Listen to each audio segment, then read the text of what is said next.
អ្នកខ្លះប្រាក់ខែ180អីទេតែតាមដានហាងឆេងមាសរាល់ថ្ងៃហេគិតអីក្នុងខ្លួនប្រាក់ខែប៉ុណ្ណឹងបានត្រឹមញ៉ាំនៅបុកល្ហុងចុងឆ្នោតនេះទេណោះហើយខ្ញុំសែនទៅសើនៅបងប្អូននៅទីកន្លែងនេះមែនតើដែលចេះឆ្នៃវាស្រែធម្មតាដើមឆ្នោតធម្មតាឲ្យคล้ายទៅជាកន្លែងលក់អីមហាសែនប្លែកមែនតើសង្ស័យតែមានតែមួយទេនៅក្នុងស្រុកខ្មែរនេះឃើញបុកល្ហុងចុងឆ្នោតនេះកំពុងតែផ្ទុះការចាប់អារម្មណ៍ខ្លាំងមែនតើពីបងប្អូនអ្នកភ្នំពេញនិងអ្នកតកែវផ្ទាល់អញ្ចឹងបានជាខាងគាត់នេះគឺកំពុងតែសាងសង់បរិបទបន្ថែមអញ្ចឹងគ្នាយើងដែលធ្លាប់បានមកលេងពីមុនណាហើយមកលេងម្ដងទៀតតែ2 3ខែក្រោយទេដឹងតែផ្លែកភ្នែកផ្លែកអារម្មណ៍ទៀតហើយ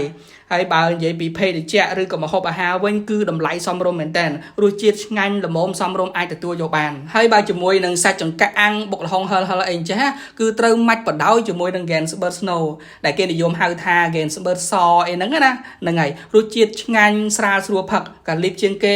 Gainsborough Snow Cool Like That ហើយនៅទីនេះបរិយាកាសគឺស្រស់ស្រាយមែនតើគេមានតាំងពីមួកយក្សនេះឲ្យយើងពាក់ថតរូបលេងទៀតមានតាំងកន្លែងថតរូបច្រើន